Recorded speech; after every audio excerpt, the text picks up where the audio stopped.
Vio di sini. Friend, di video kali ini kita akan belajar bersama mengenai materi pertama Sex Education untuk usia 13 sampai 21 tahun, yaitu anatomi dan fisiologi. Materi Sex Education yang berkaitan dengan anatomi dan fisiologi penting bagi remaja dan dewasa muda dalam memahami perubahan fisik yang terjadi pada tubuh mereka selama masa pubertas, serta mempelajari bagaimana sistem reproduksi bekerja. Yuk belajar bareng! 1. Anatomi dasar. Sistem organ reproduksi pria dan wanita sama-sama terdiri dari bagian eksternal dan internal loh. Kita bahas satu-satu ya. Organ reproduksi eksternal. Pada laki-laki, penis adalah organ eksternal yang berfungsi dalam hubungan seksual dan mengeluarkan air mani. Pada perempuan, vulva meliputi organ eksternal seperti labia, klitoris, dan lubang vagina. Organ reproduksi internal. Pada laki-laki, testis memproduksi sperma dan hormon testosteron. Pada perempuan, ovarium menghasilkan telur dan hormon-hormon seperti estrogen dan progesteron. Sedangkan rahim adalah tempat pertumbuhan janin selama kehamilan. Oke, jadi kalian sudah tahu ya tentang organ reproduksi eksternal dan internal.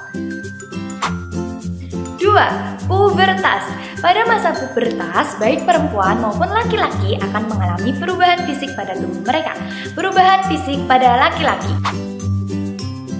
di antaranya tumbuhnya rambut di wajah dan tubuh, suara menjadi lebih berat, perkembangan organ reproduksi, dan peningkatan produksi hormon testosteron. Perubahan fisik pada perempuan seperti pertumbuhan payudara, tumbuhnya rambut di area ketiak dan area kemaluan, perkembangan organ reproduksi, dan peningkatan produksi hormon estrogen dan progesteron. Nah, friend, kalian sudah tahu ya perubahan-perubahan fisik apa yang terjadi pada tubuh kalian saat masa pubertas. 3. Siklus menstruasi. Siklus menstruasi adalah proses alami yang terjadi pada tubuh perempuan yang biasanya berlangsung sekitar 28 hari. Berikut, kakak akan jelaskan tentang siklus menstruasi. A. Menstruasi. Siklus dimulai dengan menstruasi. Ini adalah saat lapisan dalam rahim yang disebut endometrium dikeluarkan melalui vagina. Menstruasi biasanya berlangsung sekitar 3-7 hari.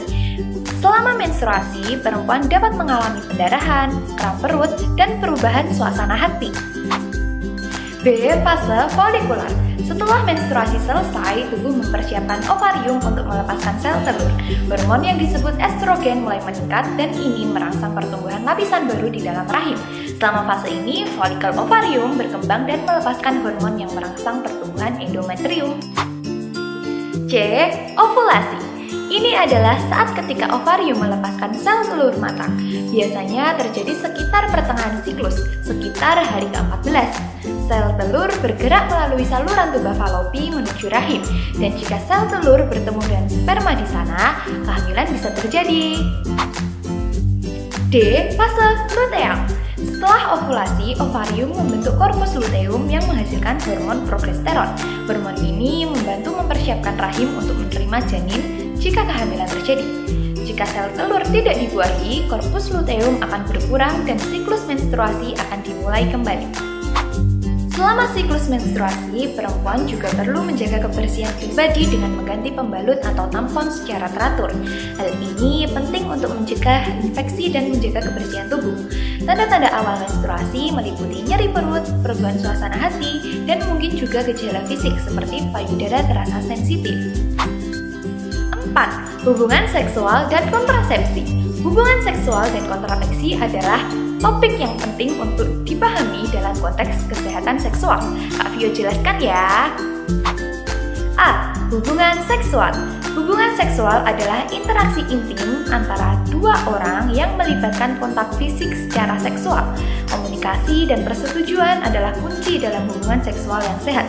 Penting untuk berbicara terbuka dengan pasangan mengenai preferensi, batasan, dan penggunaan metode kontrasepsi. Kesehatan seksual melibatkan menjaga kebersihan, menghindari resiko penyakit menular seksual, dan memastikan hubungan seksual yang aman dan saling menghormati. B. Kontrasepsi dan perlindungan diri. Kontrasepsi adalah metode yang digunakan untuk mencegah mencegah kehamilan yang tidak diinginkan.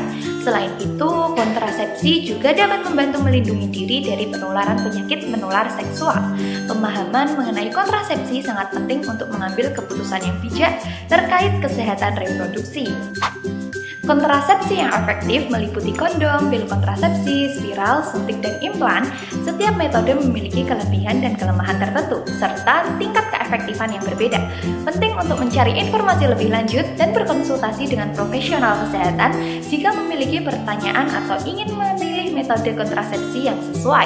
Menggunakan kontrasepsi secara konsisten dan tepat dapat membantu mencegah kehamilan tidak diinginkan dan mengurangi resiko penyakit menular seksual. 5. Pentingnya kesehatan reproduksi. A. Menjaga kesehatan reproduksi. Penting untuk menjaga kesehatan reproduksi dengan mengikuti pemeriksaan rutin dan mengadopsi gaya hidup sehat. Pemeriksaan rutin yang meliputi pemeriksaan panggul, tes pap smear untuk perempuan, dan tes kelamin membantu mendeteksi masalah kesehatan reproduksi secara dini. Vaksinasi seperti vaksin HPV untuk perempuan dan vaksin hepatitis B dapat melindungi terhadap penyakit yang terkait dengan reproduksi. B. Pencegahan penyakit menular seksual. Penting untuk memiliki kesadaran tentang penyakit menular seksual yang umum seperti HIV atau AIDS, gonor, sifilis, dan chlamydia.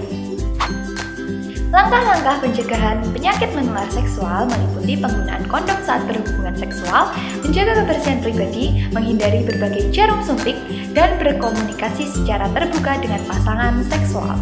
Pengujian penyakit menular seksual secara rutin penting terutama bagi mereka yang aktif secara seksual atau berisiko terkena infeksi. Pentingnya kesehatan reproduksi melibatkan tindakan pencegahan dan deteksi dini masalah kesehatan yang berkaitan dengan reproduksi. Dengan menjaga kesehatan reproduksi, individu dapat meningkatkan kualitas hidup mereka, melindungi diri dari penyakit, dan mengambil langkah-langkah yang tepat dalam menjaga kesehatan seksual secara keseluruhan. Nah, itu tadi teman-teman materi sex education pertama kita, yaitu tentang anatomi dan fisiologi. Kita sudah belajar mengenai anatomi dasar, pubertas, siklus menstruasi, hubungan seksual dan kontrasepsi, serta pentingnya menjaga kesehatan reproduksi. Sampai jumpa di video selanjutnya. Bye!